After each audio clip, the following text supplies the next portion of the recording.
역사상 가장 중요한 노벨상을 뽑아보라 하면 1981년 노벨 화학상을 뽑을 수 있을 겁니다. 독일의 화학자 프리츠 하버는 인류가 가진 아주 큰 문제를 해결하며 노벨상을 받았죠. 아마 여러분들을 포함하여 오늘날까지 40억 명 이상의 사람들이 수혜의 대상이었을 겁니다. 하지만 하버의 노벨상 수여식엔 대부분의 동료들이 참석을 거부했고 항의의 표시로 노벨상을 거절한 후보자도 2명이나 있었죠.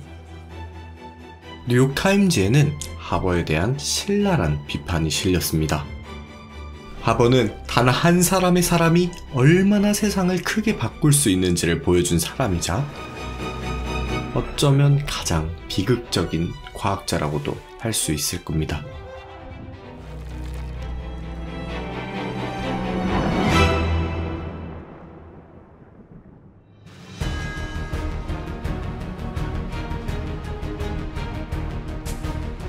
If you are an American citizen and you find an island with a lot of bird poop on it, well then you can claim that island for the United States, and the US will have your back. The president is authorized to send in the Navy and the Army to defend your newly discovered poop-covered island. There are currently 10 American islands that were claimed in this way. And even though the law that made this possible was passed in 1856, it is still in effect to this day. So why did people want poop-covered islands so badly? 매년 페루 연안에 있는 섬들에 수백만 마리의 바다새가 모여 짝짓기를 합니다. 섬 근처의 바다는 물고기로 가득 차 있죠. 이 수백만 마리의 새들은 물고기를 먹고 쌉니다. 많이요. 지역의 기후가 덥고 건조하기 때문에 이 똥들은 굳어서 수천 년을 걸쳐 축적되었습니다. 지금 보시는 게 다 새똥입니다. 30m에 달하는 새똥 절벽이죠.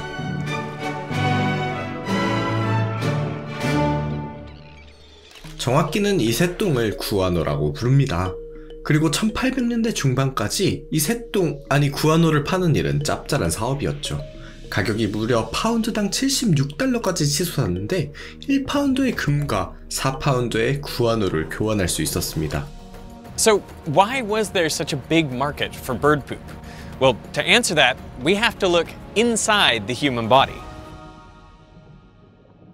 우리 몸을 차지하는 원소는 순서대로 산소, 탄소, 그리고 수소, 네 번째로는 질소입니다.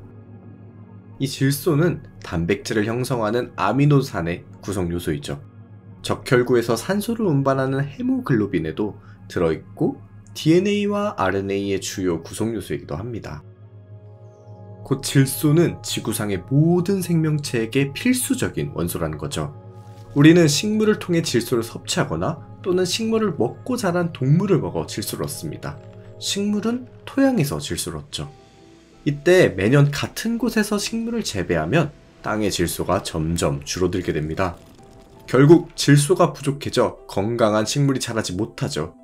식물들은 광합성에 필요한 엽록소를 충분히 생산하지 못해 성장하지 못하고 잎이 노랗게 변하고 해충과 질병에 더 취약해지죠. 결국 질소 결핍은 더 적은 수확량으로 이어지는 겁니다. 토양에 질소를 다시 추가하면 이 문제를 해결할 수 있을 텐데 바로 여기서 구아노가 큰 역할을 하게 됩니다. 구아노는 최대 20%의 질소를 함유하고 있습니다. 수백 년 전 잉카 제국의 농부들은 흙에 구아노를 넣으면 농작물이 더 잘 자란다는 걸 깨달았죠. 잉카 제국은 이 구아노 덕분에 농사를 지을 수 없었던 지역에서도 식량을 지배할 수 있었고 제국을 확장할 수 있었습니다. 이 새똥섬, 아니 구아노섬을 차지하기 위해 무려 전쟁이 일어나기도 했습니다. 1865년 스페인은 페루, 칠레, 에콰도르, 볼리비아와 구아노가 퇴적된 새똥섬을 두고 전쟁을 벌였죠. 오늘날 새똥전쟁이라고도 불립니다. 이처럼 전 세계적으로 수요가 절실했기에 결국 1872년 구아노는 고갈되었고 페루는 구아노 수출을 금지해버립니다. 이제 세계는 질소를 위한 다른 방법을 찾아야만 했죠. 이건 위기였습니다. 세계 인구는 계속해서 증가하고 있었고 질소 공급은 점점 감소하자 영국의 화학자 윌리엄 크룩스는 1898년 무서운 예언을 하나 합니다. 우리는 먹을 것이 충분하지 않다는 치명적인 위험에 처해 있습니다. 30년 이내에 전 세계 사람들이 기아로 죽어나갈 것이라 주장했죠. 그러나 그는 해결책도 같이 제시했습니다. 이러한 상황을 해결하기 위해서는 바로 화학자들이 나서야 합니다. 굶주림에서 풍요로 변하게 할 수 있는 것은 결국 실험실을 통해서일 겁니다. Because here's the thing. Nitrogen isn't rare, it's common. 78% of the air is nitrogen. But it's in a form that plants and animals can't use. 2 atoms of nitrogen triple bonded together. This bond is one of the strongest in nature.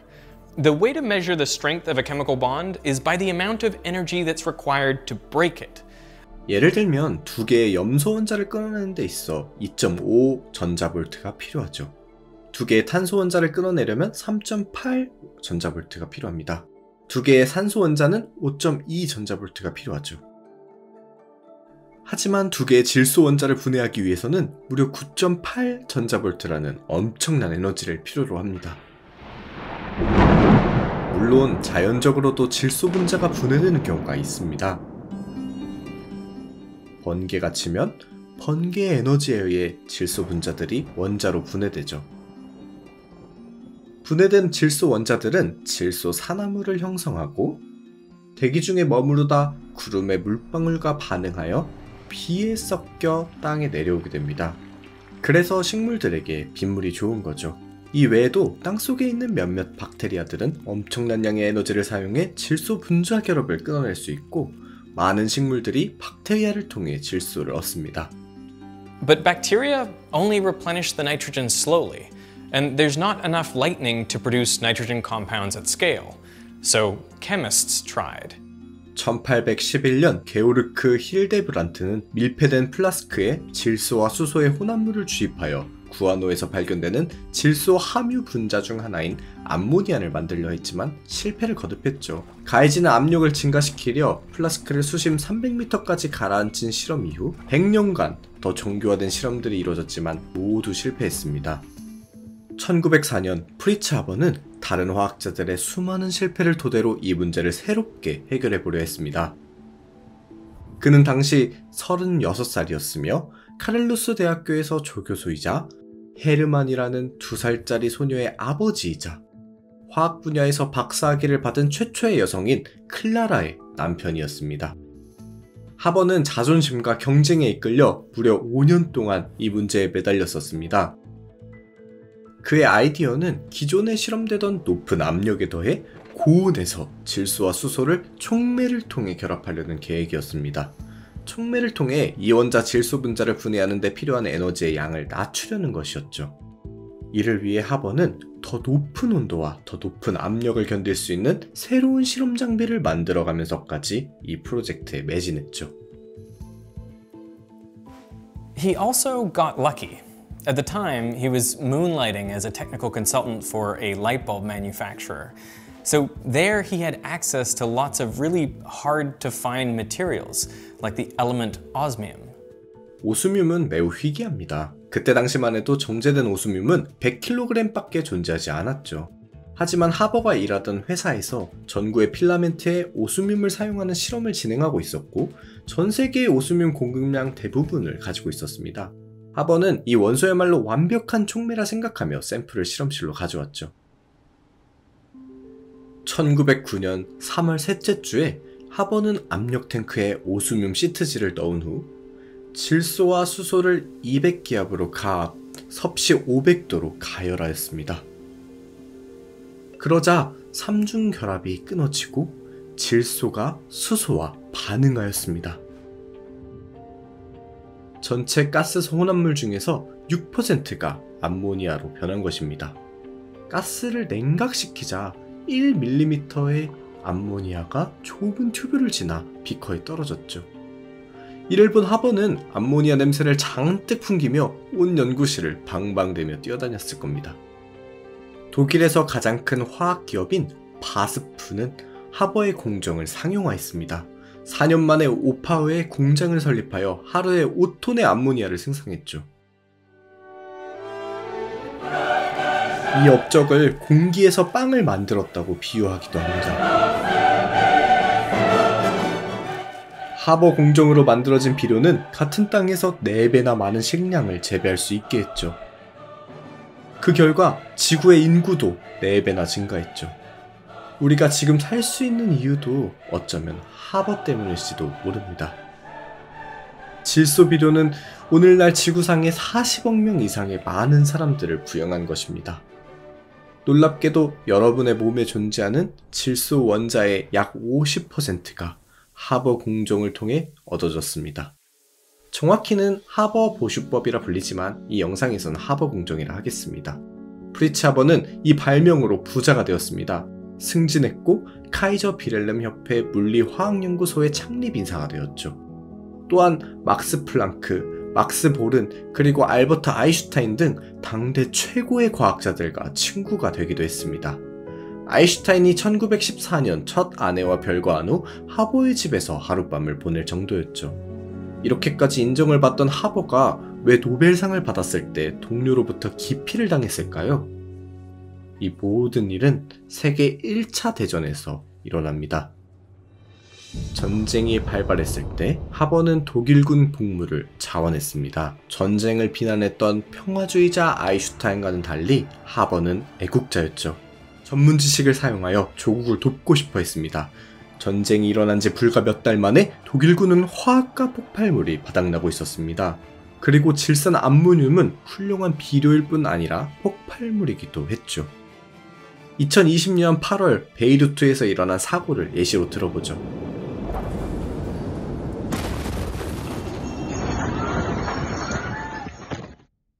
대략 3,000톤의 질산 암모늄이 들어있는 창고에 불이 났고 비료가 폭발했습니다. 폭발음은 수백 킬로미터 떨어진 곳에서도 들렸으며 이 사고로 최소 217명이 사망하고 수천 명이 부상을 입었습니다. 독일 지질연구소는 폭발 위력이 규모 3.3 지진과 맞먹는 것이라고 발표했죠. 이외에도 비료 폭발 사고는 많이 있었습니다. 하버 공정이 처음 도입된 오파우의 공장조차도 1921년 폭발했죠. And the reason is nitrogen. We've already seen that it takes a tremendous amount of energy to break apart nitrogen's triple bond. But the flip side of that coin is that when two nitrogen atoms come together and form that bond, a huge amount of energy is released. 화약, TNT, 니트로글리세린과 질산 암모늄 모두 폭발할 때 이원자 질소가스를 형성합니다. 이때 삼중 결합이 형성되면서 폭발 에너지를 얻게 되는 거죠. 하버는 공장들이 하버 공정을 사용해 비료가 아닌 폭발물에 들어갈 질산염을 생산하도록 로비를 했습니다. His superiors believed such a conversion to be impossible, but Haber persisted, and soon his chemical process was at the heart of the German war machine. From bread out of the air to bombs out of the air.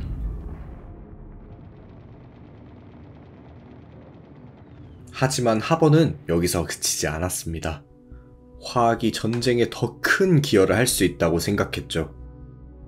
1914년 12월 화학무기 실험을 목격한 하버는 자신이 더 치명적인 무기를 만들 수 있을 것이라 생각했습니다. 그리고 낮은 농도에서도 치명적이면서 적의 참호 속으로 가라앉을 수 있는 공기보다 무거운 가스를 만들기 시작했죠. 화학무기를 탑재한 발사체들은 이론상으로 1899년 헤이그 협약에 의해 금지되어 있었지만 전쟁이 시작된 후 독일, 프랑스, 영국 모두 화학무기를 실험했죠. 하버는 연구소의 일부를 화학무기 연구소로 개조했습니다. 그리고 불과 몇 달 만에 염소가스 개발이 궤도에 올랐죠. 그와 함께 일하던 오토하는 이 새로운 무기에 대해 불편한 심기를 내비쳤습니다. 하지만 하버는 이걸로 전쟁이 더 빨리 끝날 수 있다면 수많은 인명을 구할 수 있다며 계속 진행했죠.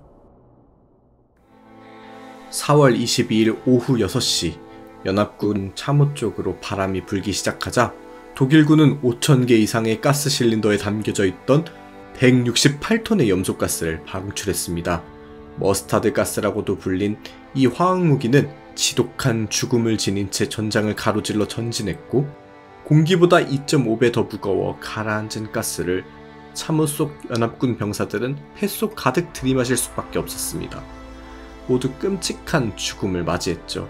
폐의 점액 내벽이 망가져 호흡기의 출혈과 수포에 의한 점막 손상으로 폐수종이 일어났고 폐에 물이 찬 병사들은 사실상 익사한 것과 마찬가지였습니다. 첫 번째 공격에서 5,000명 이상의 연합군의 병사가 이 가스로 사망하였습니다. 이 가스는 현재까지도 핵무기만큼이나 규제되고 있죠. 하버는 대위로 진급하였고 일주일 후 베를린에 있는 집으로 돌아왔습니다. 5월 1일 하버의 가족은 저녁 파티를 열었습니다. 이 파티가 끝나고 하버는 수면제를 먹고 잠에 들었습니다. 그날 밤 그의 아내 클라라는 총을 들고 정원으로 나갔죠. 그리고 가슴에 총을 맞은 채 발견되었습니다. 12살 아들 헤르만은 총소리를 듣고 뛰쳐나와 죽어가는 자신의 어머니를 발견했죠. 다음날 아침 프리츠 하버는 러시아 군대에 대한 가스 공격을 지휘하기 위해 동부 전선으로 가는 기차에 올라탑니다. Some have claimed Clara killed herself because of her husband's obsession with chemical weapons. And that may have been part of it, but honestly we don't know because no first-hand accounts survive that support this interpretation. What we do know is that Clara was deeply unhappy in her marriage. In 1910, after being married for 8 years to Fritz, she wrote to a friend, "What Fritz has won during these 8 years, that and still more I have lost. And what remains ahead of me fills me with the deepest dissatisfaction." After Clara's suicide, Haber spent the rest of the war running his institute, researching chemical weapons, gas masks, and pesticides. By 1917, the institute employed 1,500 people, including 150 scientists. It was like a mini Manhattan Project, but for chemical weapons. In total, 100,000 soldiers were killed by chemical weapons in World War I. When Germany surrendered, Haber was crushed. All the money he made from his ammonia patent was lost to hyperinflation. In an attempt to pay off Germany's crippling war debt, he tried to distill gold from seawater, but the project was futile.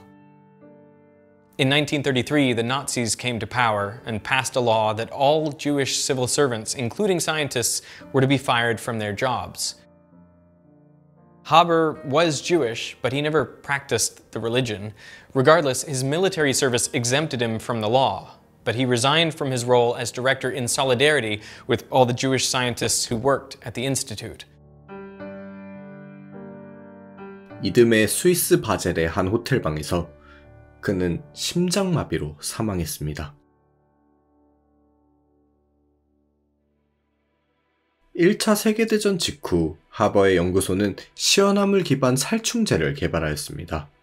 냄새가 거의 나지 않았기 때문에 연구원들은 사람들에게 위험을 알리기 위해 악취가 나는 화학물질을 섞었죠.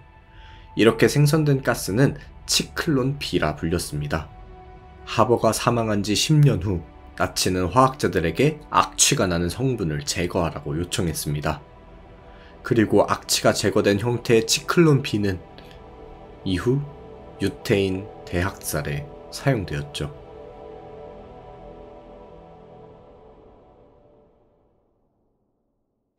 Thinking about this story, it would be easy to paint Haber as a villain, or as a hero, for inventing the process used to feed half the world.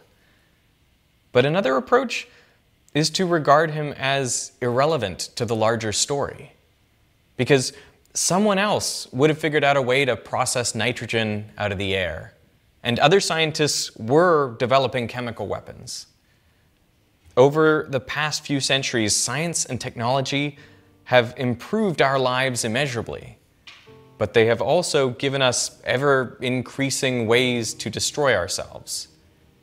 I think it'd be great to believe that we could ask scientists to only work on problems that are good for humanity. But the reality is that every bit of information is a potential double-edged sword. You don't know the outcome of your research or how it might later be used. Ammonium nitrate is both a fertilizer and an explosive. So the real question is, how do we keep increasing our knowledge and control of the natural world without destroying ourselves and everything else on this planet in the process?